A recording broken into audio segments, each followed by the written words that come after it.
మహాదేవుడును మన రక్షకుడైన యేసు క్రీస్తు ప్రశస్తమైన నామంలో మీ అందరికీ వందనాలు తెలియచేస్తూ ఉన్నాను. సరే, ఈ రోజున మనం ప్రకటన గ్రంథం 1వ అధ్యాయం 6వ వచనం నుండి మనం దేవుని మాటలు మనం విందాం. మనలను ప్రేమించుచు తన రక్తము వలన మన పాపముల నుండి మనల్ని విడిపించిన వానికి మహిమయు ప్రభావమును యుగాయుగములు కలుగునుగాక. ఆమేన్. ఆయన మనలను తన తండ్రియగు దేవునికి ఒక రాజ్యముగాను యాజకులనుగాను చేసెను. సరే, మనం చిన్న ప్రార్థన చేసుకుందాం. తండ్రి, నీకే వందనాలు స్తుతులు చెల్లిస్తూ ఉన్నాం నాయనా. ఈ విధంగా కొంత సమయం నీ మాటలు వినడానికి మాకిచ్చిన ఈ ధన్యత భాగ్యాన్ని బట్టి మీకే లెక్కించలేని స్తుతులు స్తోత్రాలు చెల్లిస్తూ ఉన్నా నాయనా. నీవే నీ స్వరమునిచ్చి నాయన మా అందరితో నీవు మాట్లాడండి. వినగల చెవి, గ్రహించగలిగిన హృదయాన్ని మాకు దయచేసి నీ మాటలు నాయన వెండి బంగారాల కంటే, జుంటె తేనె దారాల కంటే మధురమైనవిగా విలువైనవిగా ఎంచుకొని నీ మాటలకు చెవినిచ్చి మేము నీ మాటలను నాయన మేము మా హృదయంలో చేర్చుకోవడానికి, స్థానం ఇవ్వడానికి సహాయం చేయమని యేసు నామంలో అడిగి వేడుకుంటున్నాం తండ్రి. ఆమేన్, ఆమేన్. సరే, మనం యేసు క్రీస్తు వారు ప్రేమామయుడైన దేవుడు అని ఈరోజున మనం చదివిన వాక్య భాగంలోండి మనం నేర్చుకుందాం. ఆయన ప్రేమ ఏం చేస్తుంది అంటే మనలను ప్రేమించుచూనే ఉంటుంది అన్న విషయాన్ని మనం గ్రహించాలి. అందుకనే ప్రకటన గ్రంథం 1వ అధ్యాయం 6వ వచనం మొదటిలో మనలను ప్రేమించుచు అన్నాడు. మనకి దేవుడు మానవుల మీద ఎలాంటి ప్రేమను చూపించాడు అంటే యిర్మీయా గ్రంథం 31వ అధ్యాయం 3వ వచనాన్ని అలాగే 10వ వచనాన్ని మనం చూస్తే శాశ్వతమైన ప్రేమతో నేను నిన్ను ప్రేమించుచున్నాను, విడువక నీ ఎడల కృప చూపుచూ ఉన్నాను అంటాడు. అంటే శాశ్వతమైన ప్రేమ ఏం చేస్తుంది అంటే చెదరగొట్టబడిన దానిని సమకూర్చి మరల కట్టబడేలాగా చేస్తుంది. ఇప్పుడు ఇశ్రాయేలీలు చెదరగొట్టబడ్డారు వారికి ఇవ్వబడిన దేశంలోని. కారణం ఏంటి అంటే వారు చేసిన పాపమును బట్టి వారు చెదరిపోయి నాశనానికి లోనైనటువంటి స్థితిలో ఉన్నారు. ఇప్పుడు గొర్రెల మందలోండి ఒక గొర్రె తప్పి చెదిరిపోతే అది అడవి మృగాలకు ఆహారముగా చేర్చబడి చంపబడడానికి గల కారణం అవుద్ది. ఇప్పుడు అలాంటి చెదరగొట్టబడిన దాన్ని శాశ్వతమైన దేవుని ప్రేమ ఏం చేస్తుంది అంటే అది సమకూర్చడం జరుగుతుంది. సమకూర్చడం అంటే తిరిగి కట్టడం, రక్షించడానికి దేవుడు రక్షించడానికి ఇష్టపడుతూ ఉన్నాడు. అందుకనే పాపము చేసిన తన ప్రజలు ఆయా దేశంలోనికి చెదిరిపోయినప్పటికీ ఐగుప్తు దేశం నుండి మొట్టమొదటిసారి పాలు తేనెలు ప్రవహించే దేశానికి నడిపించినట్లుగానే ఆ తర్వాత వారు వెళ్ళిపోయినటువంటి బబులోను, మాదియా, పారసికల సామ్రాజ్యం నుండి వారిని మరల స్వదేశానికి ఆయన వారిని సమకూర్చి మరలా పాడైపోయిన వారి దేవాలయాన్ని, వారి గృహాలను, వారి పొలాలను బాగు చేసుకోవడానికి దేవుడు సహాయం చేశాడు.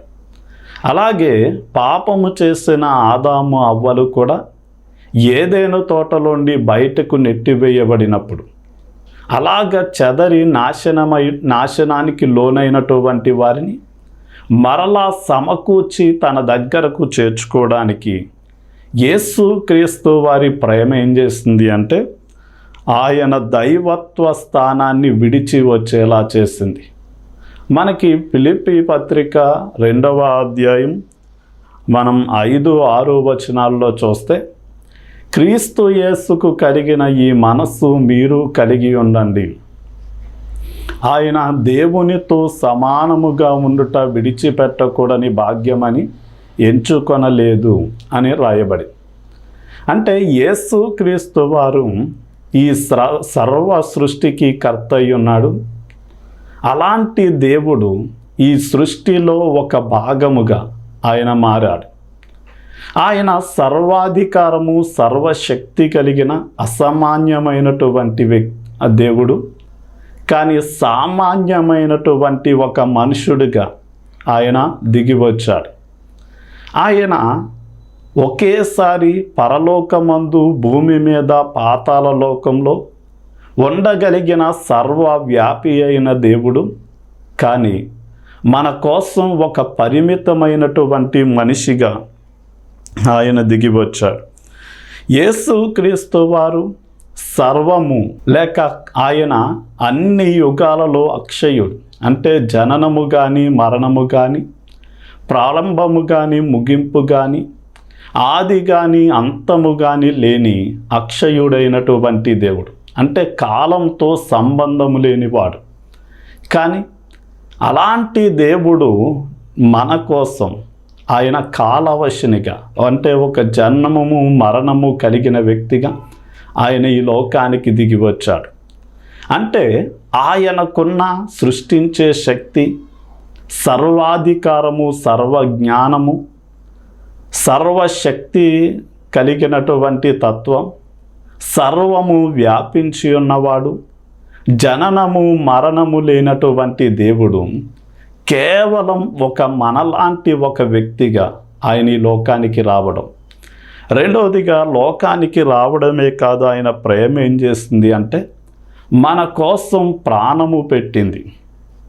అందుకనే మనం మంచోళ్ళమను, ధనవంతులమను, అందచందాలు, పేరు ప్రఖ్యాతులు ఉన్నాయను ఆయన మన కోసం ప్రాణం పెట్టలేదు. కానీ రోమాపత్రిక 5వ అధ్యాయం 6 నుండి 8 వచనాలలో మనం ఇంకను బలహీనులమై ఉండగా, భక్తిహీనులమై ఉండగా, లేక పాపులమై ఉండగా, శత్రువులమై ఉండగా యేసుక్రీస్తు వారు మన కోసం ఏం చేశారు అంటే తన ప్రాణాన్ని పెట్టిన దేవుడై ఉన్నాడు.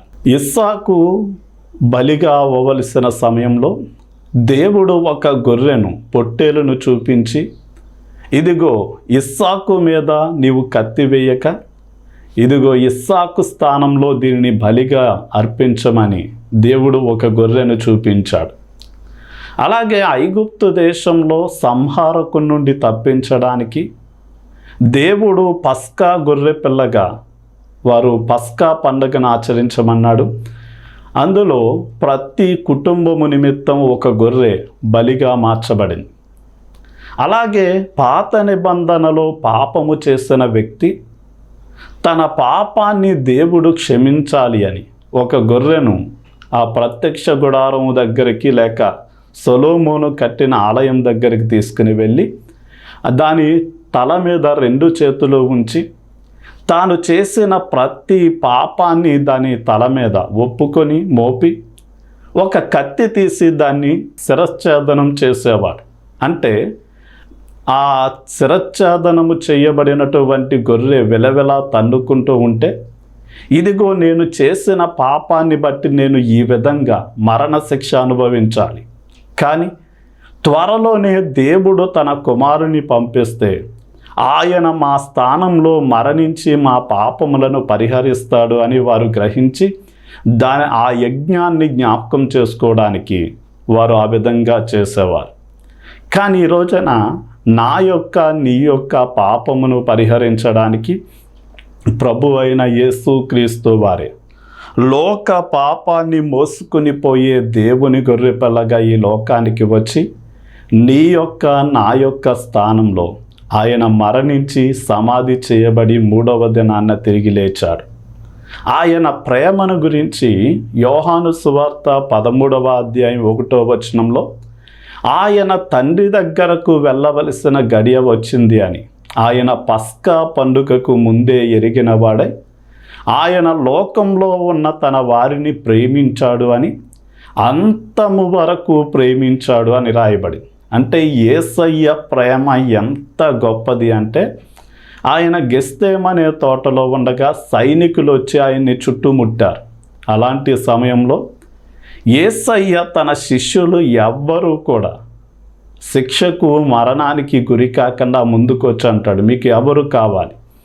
మాకు నజరేయుడైన యేసు కావాలి అన్నప్పుడు ఆ యేసును నేనే గనక మీకు కావలసి ఉంటే నా శిష్యులను ఏమీ చేయొద్దని వారిని మరణం నుండి తప్పించడానికి ఆయనే ముందుకు వచ్చి తనను తాను మరణానికి అప్పగించుకున్నాడు.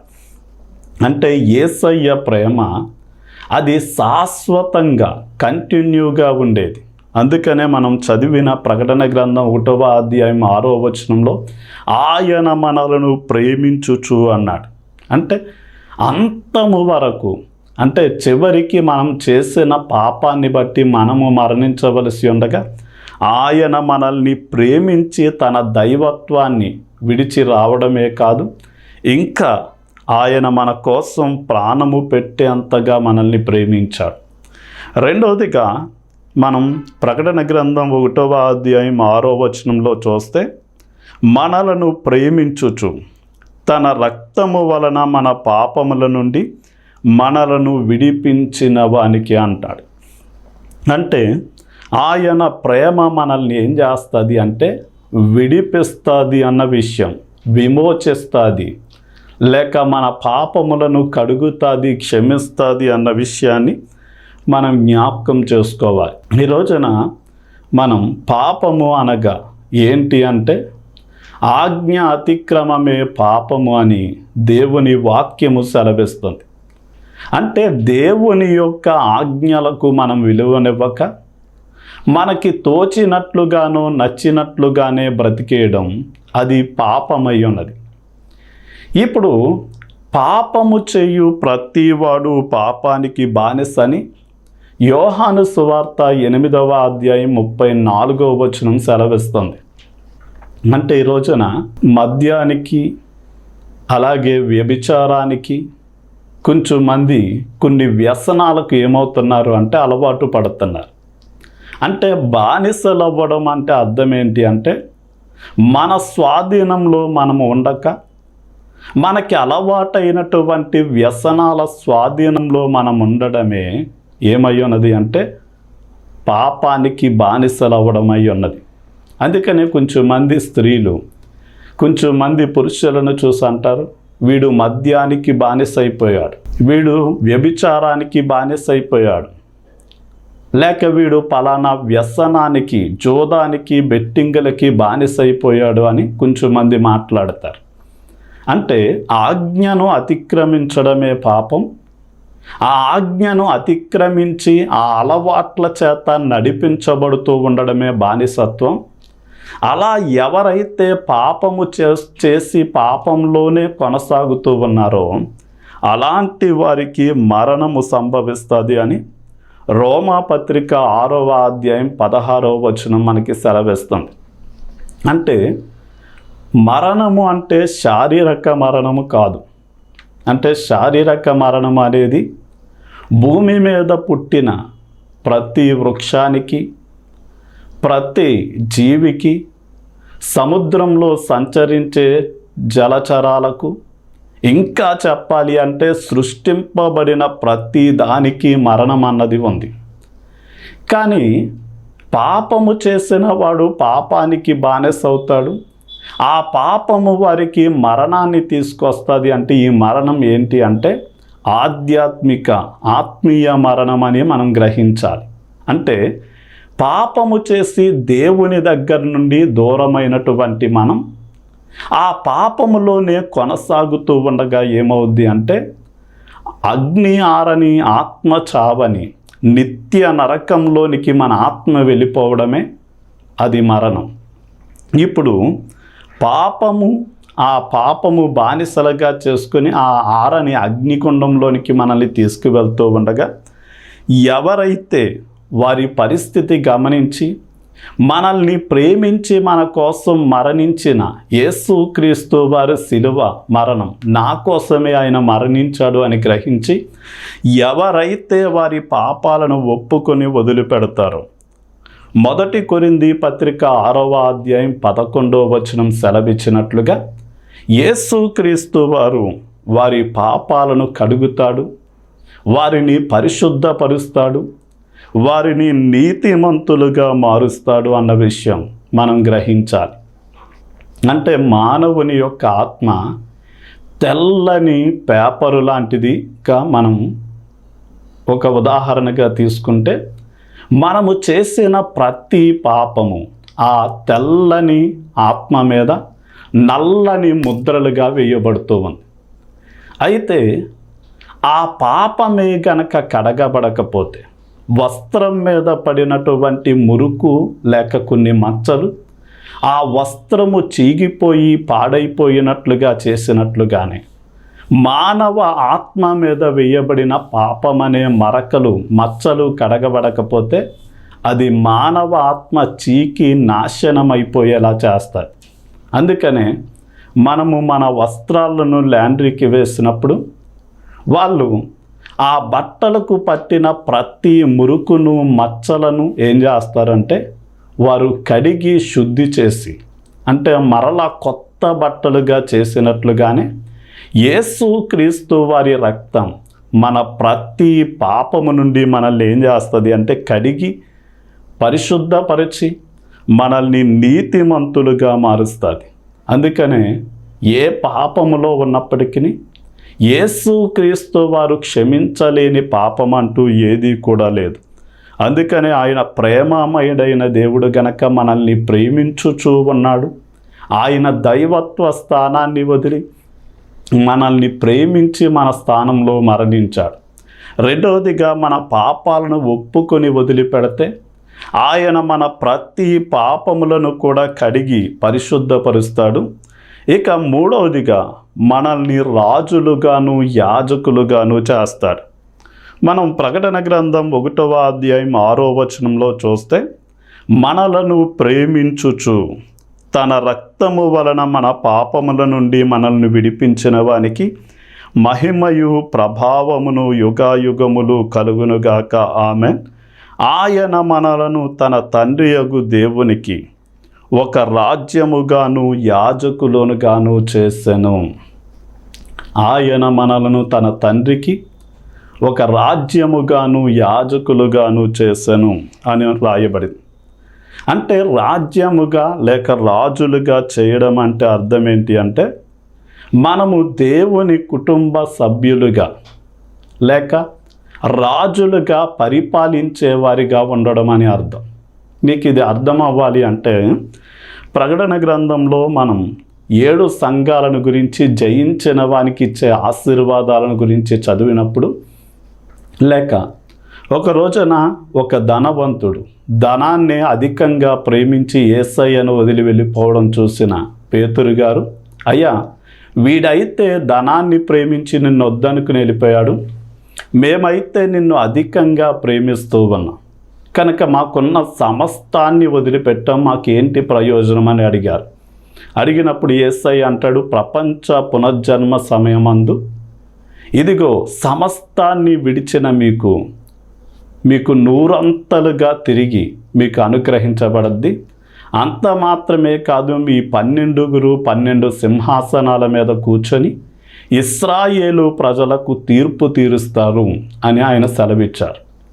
అంటే మనం ఈ లోకంలో ఉండగా దేవుడు మన యేసయ్య మన పాపాలను కడగడం మాత్రమే కాకుండా మనలను రాజులుగా రాజ్యముగా చేశాడు. అంటే యేసయ్య 1000 ఏండ్ల పరిపాలన జరిగినప్పుడు మనకి ఆయనతో పాలించడానికి సింహాసనం ఇవ్వబడుతుంది. అధికారం అంటే పాలించే అధికారం, తీర్పు తీర్చే అధికారం మనకి అనుగ్రహించబడుతుంది. కనుక ఇలాంటి యేసయ్యతో గనక పరిపాలన చెయ్యాలి అంటే మనం యేసయ్యతో పాటు ఇప్పుడు శ్రమ పడితే, ఆ శ్రమలను మనము సహిస్తే ఆయనతో పాటు పరిపాలించే వారిగా ఉంటాము అని మనకి తిమోతి పత్రికలో కూడా రాయబడింది. మనకి ఆయన రాజులుగాను యాజకులనుగాను కూడా మనల్ని చేశాడు. యాజకుడు గురించి గనక మనం ఆలోచన చేస్తే 1 పేతురు పత్రిక 2వ అధ్యాయం 5వ వచనంలో యేసు ప్రభువుల వారు మనల్ని ఆత్మీయ మందిరముగా నిర్మాణం చేస్తున్నాడు. అంటే ఆయన మనల్ని ఆత్మీయ మందిరంగానే కట్టడం కాదు, ఆ మందిరంలో యాజకుడు కూడా ఎవరు అంటే మనమే యాజకులుగా ఉంటాం. అంటే ఈ ఆత్మీయ మందిరములుగా మనము కట్టబడి దేవుని ఆత్మ మనలో నివసిస్తూ ఉండగా మనము యాజకులుగా ఏం చేయాలి అంటే, యాజకుడైన వాడు దేవునికి ఏదో ఒకటి అర్పిస్తాడు. మనం ఏమి అర్పించాలి అంటే రోమాపత్రిక 12వ అధ్యాయం 1-2 వచనాల ప్రకారం మనల్ని మనమే ఏం చేయాలి అంటే సజీవ యాగంగా దేవునికి సమర్పించుకోవాలి. ఇక హెబ్రీ పత్రిక 13వ అధ్యాయం 15-16 వచనాల ప్రకారం మనము స్తుతులనే యాగముగా బలిగా దేవునికి సమర్పించాలి. అంటే దేవుడు ఏమై ఉన్నాడో దానిని బట్టి, 2 దేవుడు మన జీవితంలో ఏం చేశాడో దాన్ని బట్టి ఆయనకి మనము స్తుతులనే యాగాన్ని సమర్పించాలి. అంటే దేవుడు ఏమై ఉన్నాడు అంటే ఆయన సృష్టికి కర్త, సర్వాధికారము కలిగిన దేవుడు, సర్వశక్తి కలిగిన దేవుడు, సర్వ జ్ఞానం కలిగిన దేవుడు, ఆయన సర్వ యుగములలో అక్షయుడు, ఆయన సర్వము వ్యాపించి ఉన్నాడు కనుక ఇలాంటి వాటన్నిటిని బట్టి ఆయనకి స్తుతులు స్తోత్రాలు చెప్పాలి. ఇంకా ఆయన ప్రేమ కలిగిన వాడు, మంచితనము కలిగిన వాడు, కృప కలిగిన వాడు, దయ కలిగిన వాడు, ఇంకా ఆయన నీతి న్యాయములు కలిగిన దేవుడు గనక ఆయనకి స్తుతులు స్తోత్రాలు చెప్పాలి. అది ఆయనకి ఇంపైన యాగంగా ఉంటాడు. అంత మాత్రమే కాదు, మన జీవితంలో ఏం చేశాడు అంటే మనకి ఆయుష్ను పొడిగించాడు, మంచి ఆరోగ్యం ఇచ్చాడు, మంచి అన్న వస్త్రాలు ఇచ్చి మనల్ని పోషిస్తున్నాడు, సమయోచితంగా ప్రతి అవసరాలను తీరుస్తూ ఉన్నాడు. వీటన్నిటిని బట్టి కూడా ఆయనకి కృతజ్ఞతలు అనే యాగాన్ని సమర్పించాలి. అంత మాత్రమే కాదు, హెబ్రీ పత్రిక 13వ అధ్యాయం 15-16 వచనాల ప్రకారం ఉపకారము ధర్మము అనేది కూడా ఆయనకు ఒక ఇంపైన యాగముగా బలిగా ఉంటుంది అని రాయబడింది. కనుక మనమే రాజులుగా అంటే యేసయ్యతో పాటు 1000 ఏండ్ల పరిపాలన సమయంలో ఆయనతో కలిసి సింహాసనం మీద కూర్చొని పరిపాలించి లేక తీర్పు తీర్చే అధికారం కలిగిన వారిగా, రెండవదిగా మనమే ఆత్మ సంబంధమైన మందిరాలుగా, ఆ మందిరంలో మనమే యాజకులుగా మనల్ని మనం దేవునికి సమర్పించుకోవడం, స్తుతియాగాన్ని దేవునికి సమర్పించడం, ఉపకారము ధర్మము అనే యాగాన్ని దేవునికి సమర్పించేటటువంటి యాజకులుగా మనం ఉండాలి. ఇప్పుడు చివరిగా మనం చూస్తే, ఎలాగా మనల్ని ప్రేమించి మన కోసం ప్రాణం పెట్టి మనల్ని మన పాపముల నుండి విడిపించి, అంత మాత్రమే కాదు రాజులుగా యాజకులుగా చేసిన దేవునికి మనం ఏం చేయాలి అంటే మహిమయు ప్రభావమును యుగాయుగములు కలుగునుగా కానీ సెలవిచ్చినట్లుగా మనము ఆయన్ని మహిమపరిచేవారిగా, ఘనపరిచేవారిగా మనం ఉండాలి. అందుకనే మనం ప్రకటన గ్రంథం 5వ అధ్యాయం 12-13 వచనాలు గనక మనం చూడగలిగితే, వారు వధింపబడిన గొర్రెపిల్ల శక్తియు ఐశ్వర్యమును జ్ఞానమును బలమును ఘనతయు మహిమయు స్తోత్రమును పొందనర్హుడని గొప్ప స్వరములతో చెప్పుచుండిరి. ఇక్కడ మనం యేసుక్రీస్తు వారు మనల్ని ప్రేమించుచు దైవత్వాన్ని వదిలి ఆయన ఈ లోకానికి దిగివచ్చి ప్రాణం పెట్టి మనల్ని పాపము నుండి విడిపించి మనల్ని రాజులుగా యాజకులుగా చేసినందుకు మనకివ్వబడిన ఈ ధన్యత భాగ్యాన్ని బట్టి మనం ఏం చేయాలి అంటే సమస్త మహిమను ఘనతను ఆయనకి ఆరోపించేవారిగా ఉండాలి. అందుకనే యేసయ్య పుట్టినప్పుడు గొర్రెల కాపరులైన వారు మరియను, ఆ మరియ వడిలో ఉన్న యేసు బాలుణ్ణి చూసి ఆయనకు పూజించారు అని, అలాగే జ్ఞానులైన వారు కానుకలను అర్పించి ఆయనను ఆరాధించారు అని మనం చూసినట్లుగానే ఇంతటి గొప్ప భాగ్యమునిచ్చిన దేవుణ్ణి మనం ఏం చేయాలి అంటే ఆయనకి మహిమను ఘనతను ఆరోపించేవారిగా మనం ఉండాలి అని చెప్తూ నా మాటలను ముగిస్తూ ఉన్నాను. ప్రార్థన చేసుకున్నాం.